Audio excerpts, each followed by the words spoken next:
Shanaka Aslam Pereira, who's writing on Substack, in which he describes this as 7 sentences, 5 audiences. Every word is a weapon aimed at a different target. This is the most compressed piece of strategic signaling in the history of all social media diplomacy. He is talking about a Trump tweet from April 15th, yesterday, in which Trump posted, let's go ahead and pull up graphic 1. I'm going to read this in its entirety, and then we're going to break it down sentence by sentence, and just look at the complexity and the impact and whether or not this is all done intentionally. Again, I have my thoughts, and I'd love to hear yours, tpt@tpusa.com.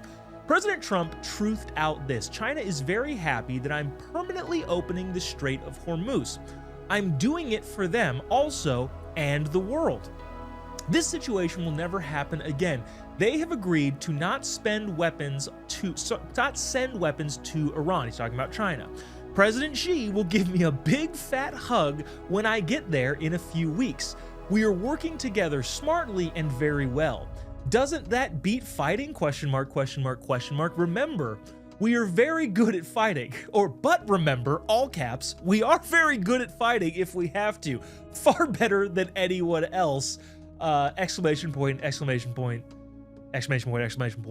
End quote. President Donald J. Trump.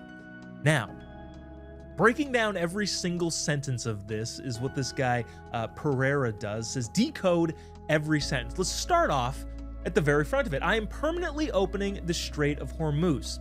He says the blockade is not a blockade, it is a service. Trump refrains the entire operation from aggression to provision.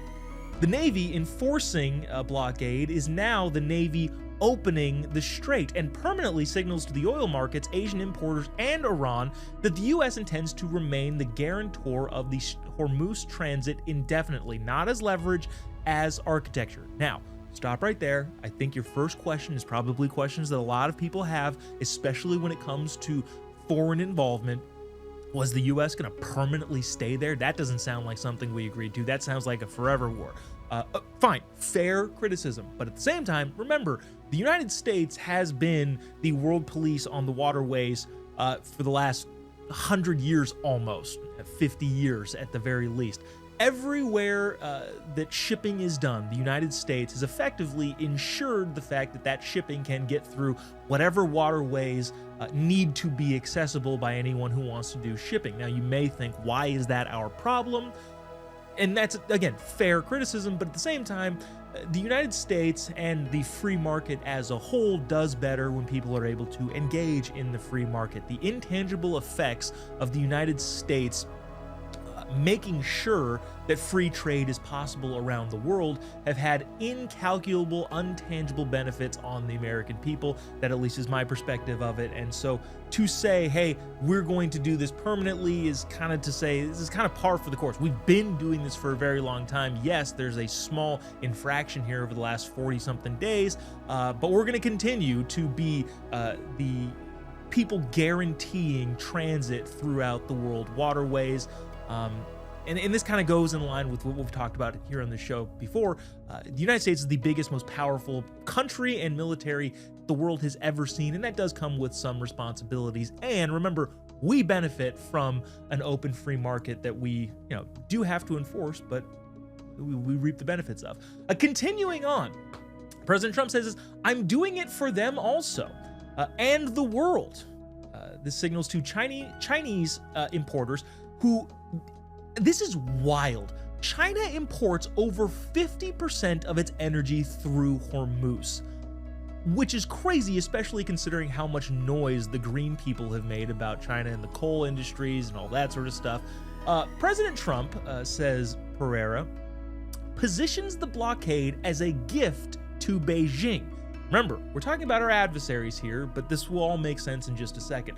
The country whose Iranian oil he just cut off is now the beneficiary. Besant said hours earlier, before this post came out, talking about China, they can get oil, not Iranian oil. President Trump completes the sentence effectively saying, and I'm the one making sure they can. In other words, cooperation, which again, I totally recognize. The the immediate question is, well, hey, isn't China our adversary? Yes, it is.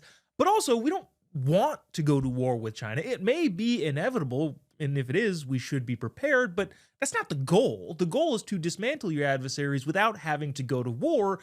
Case in point, maybe this is President Trump putting a chokehold on our biggest adversary. The Post goes on, this situation will never happen again. Pereira says, a doctrine in 5 words. The Hormuz crisis, Iran's closure, the tolls, the mines, the 46 days of disruption will not occur because the United States is establishing permanent enforcement. Again, this is something that we've been doing on the waterways for decades now. No treaty, no negotiation, a unilateral declaration of perpetual choke point control posted on Truth Social. In other words, asserting dominance. We are the most powerful country in the world. That does come with responsibilities, but we are going to exert that power on the rest of the world because ultimately, again, free market, free trade benefits the United States of America and our citizens. He then says, and this is where I think this gets really great. President Trump says they, China, have agreed not to send weapons to Iran.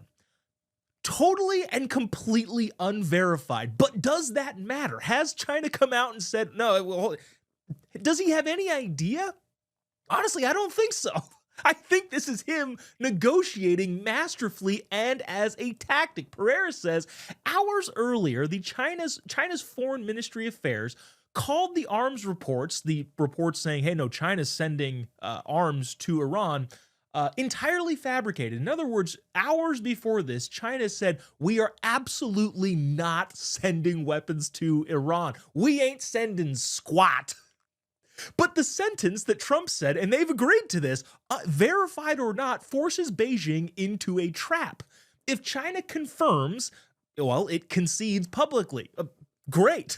If China denies, it then implies that weapons were under consideration. Hey, we were thinking about it, so even though we said we're not doing it, that you caught us in a lie there.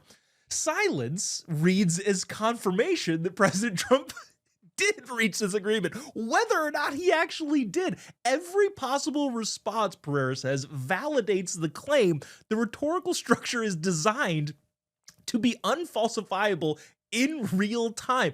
We see this sort of rhetorical tactic in advocacy journalism all the time.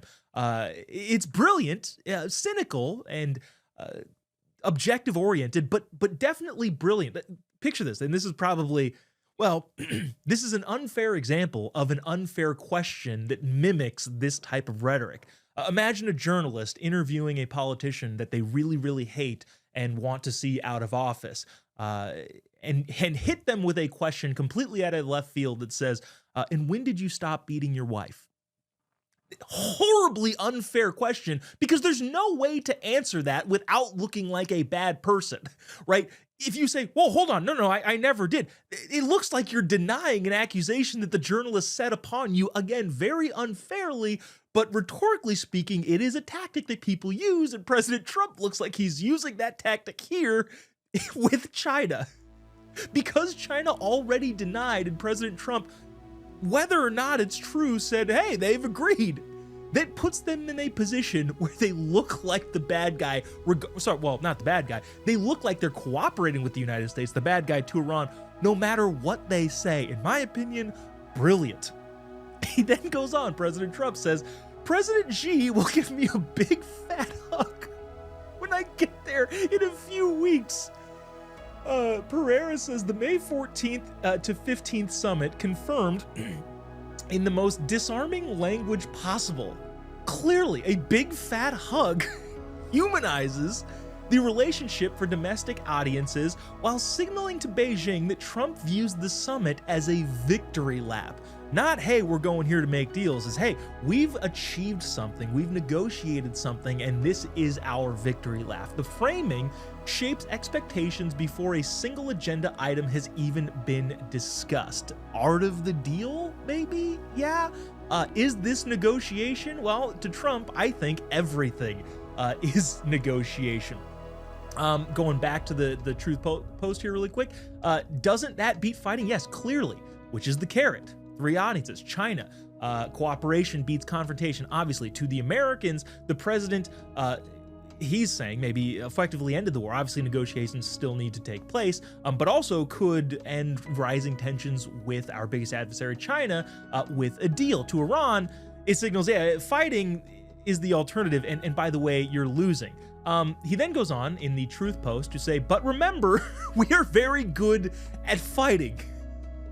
Carrot and stick right there in the tweet. If we have to, far better than anyone. Pereira says the hug is conditional, the cooperation is optional, the carrier strike group is not. The same paragraph offers peace, threatens war, and both are credible because the blockade proves them both simultaneously. It reminds me of Reagan's quote, speak softly, but carry a big stick. Trump, who, you know, for all intents and purposes, not known for speaking softly, is effectively pulling this off in a Truth Social post. You know, language can be used to his benefit. Something not exactly known for being for being soft-spoken, but even here, you know, hey, we don't want violence, but we are very good at it. Speak softly, but carry a big stick. Pereira goes on to continue this, and I think we've basically finished up the actual post itself. It says 1 post, 7 sentences, 5 audiences. China, Iran, domestic voters, oil markets, and the May summit negotiating table. Every word measured, every ambiguity deliberated, every claim unfalsifiable in the window that matters. Now, then comes the question that libs posed all over the internet. Is this 3-dimensional, 4-dimensional, 5-dimensional chess? Or is this just how he talks? Is this bombastic syntax that President Trump is known for actually deliberate? Is it actually an attempt to do something that is much more a negotiating platform? Or is it just him shooting off his mouth? I'm curious about what you think. TPT at tpusa.com. Regardless of whether it's deliberate or it's just how he talks, it does do all of the things that we talked about. Whether or not he did it on purpose or whether or not it's just kind of internet bluster. I will say this, though. I told you I have an opinion on this. President Trump has made a career and a presidency being a negotiator. He is a born negotiator. He's written entire books on negotiation, built an entire business empire by negotiating. So to suggest it's probably just an accident, this is just how he talks, and all of these things that he's getting out of this Truth Social post is just luck, I'm not so sure about that. There are some things that he, you know, may say that may or may not get lucky on, but in this particular instance, a guy who has made his entire life around being a master negotiator, it seems like it accomplishes far too much to not be intentional. That is at least my thoughts. But again, I'm curious to see what you think. TPT at tpusa.com. Are we reading way too much into an offhanded Truth Social post, or is this deliberate genius from a master negotiator at the highest level?